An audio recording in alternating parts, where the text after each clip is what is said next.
Hola, estimadas y estimados estudiantes, sean bienvenidos a este nuevo video.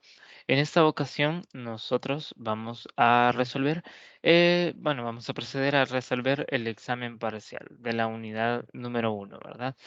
Como es costumbre, procedo a apagar la cámara por cualquier interferencia que pueda haber con el audio.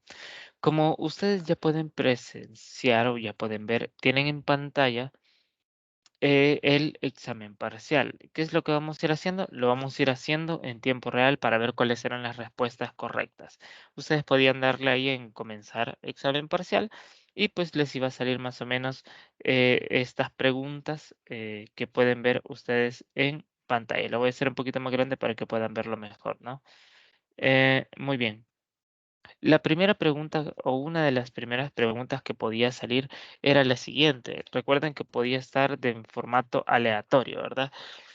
Y una de las preguntas decía, atendiendo a lo analizado en el contenido de la asignatura y la lectura sobre las formas de gobierno, ¿cómo sería la clasificación aristotélica del Estado?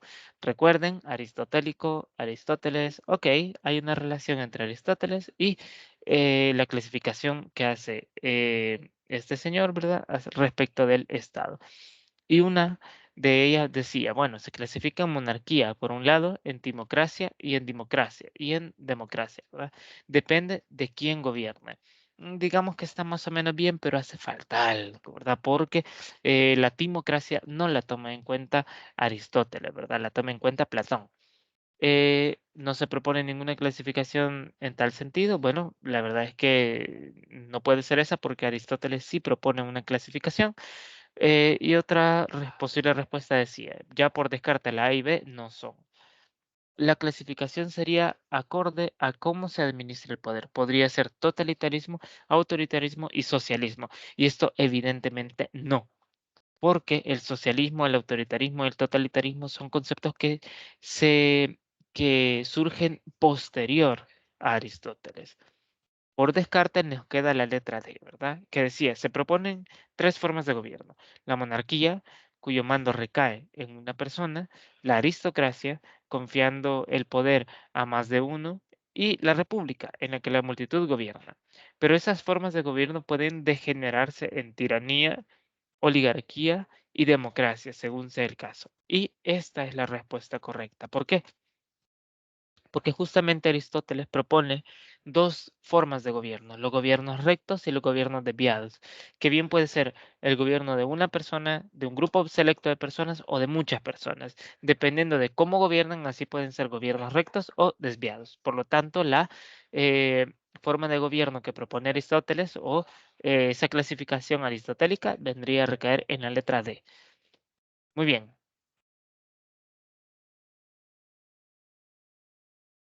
Una segunda pregunta, o otra de las preguntas decía, Charles Lois de Secondat, mejor conocido como Montesquieu, propone su propia forma de concebir el gobierno. En la lectura, ustedes le iban a ver que decía Carlos de Montesquieu, algo así.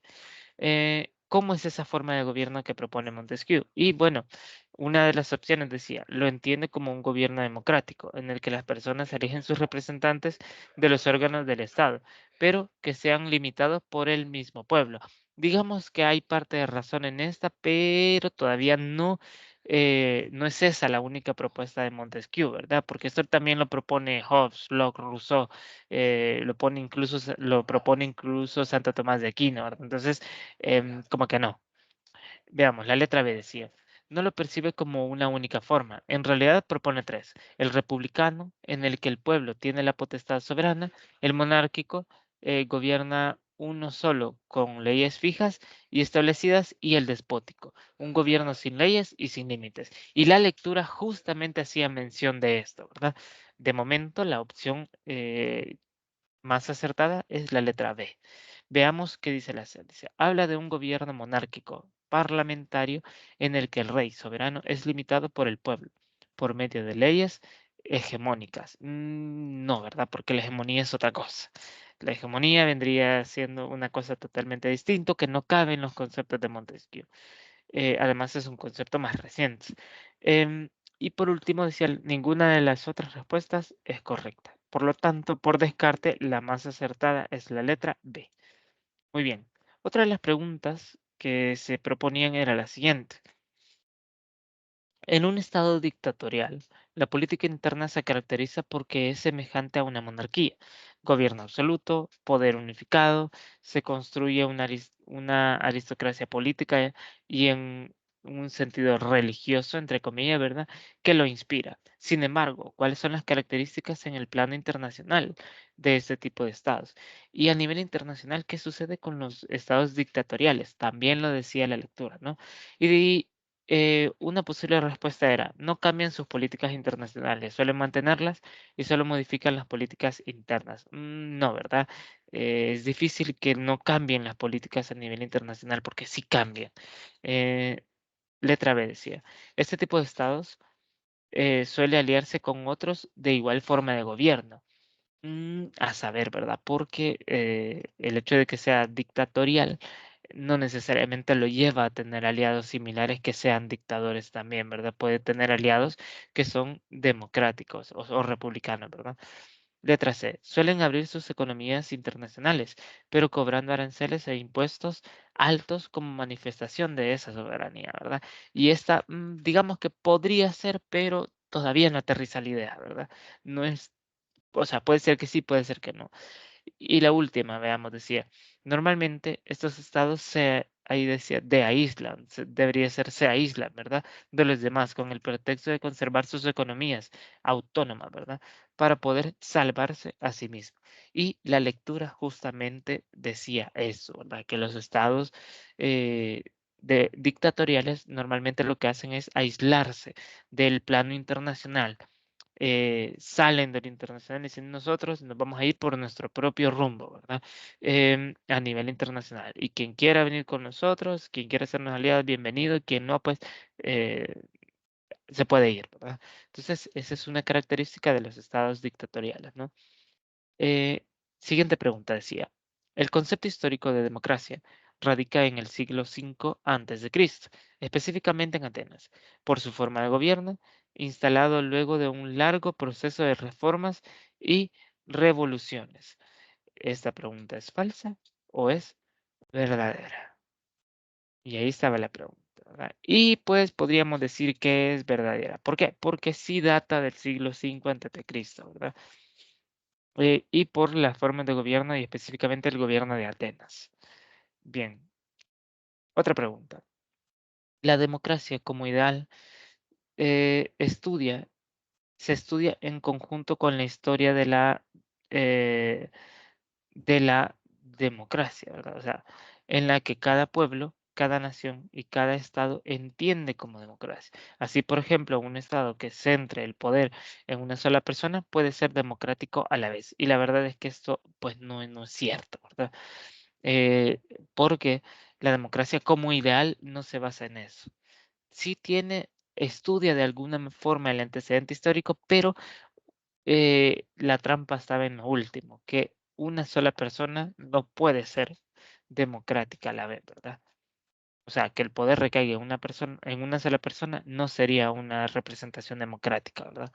Bien, siguiente pregunta. ¿La democracia integral humana considera la existencia de un absoluto supremo ordenador y funda su teoría en la conciencia del individuo, considerando el ser humano como factor primario y fundamental, y a la colectividad y al Estado como factores secundarios, ¿verdad? Em, ojo, esto es verdadero, ¿verdad? Porque en la democracia sí que de alguna manera el ser humano está en el centro, ¿verdad? En el centro de todo, ¿verdad? Y el Estado es un factor, queda en un segundo plano.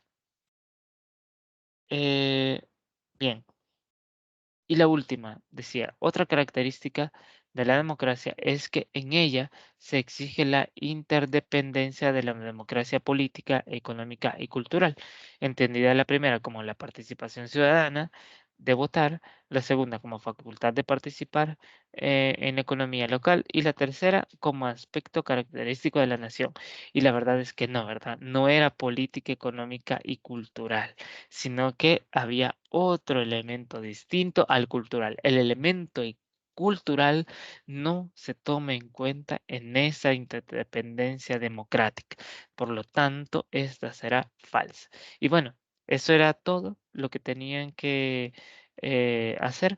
Ahí terminábamos el intento, ¿verdad? Y eso era básicamente las respuestas del examen parcial. Bueno, pues nada, nos vemos en el próximo video. Seguramente se suba el día de mañana o pasado mañana con un nuevo tema. Adiós. Eso es todo por hoy.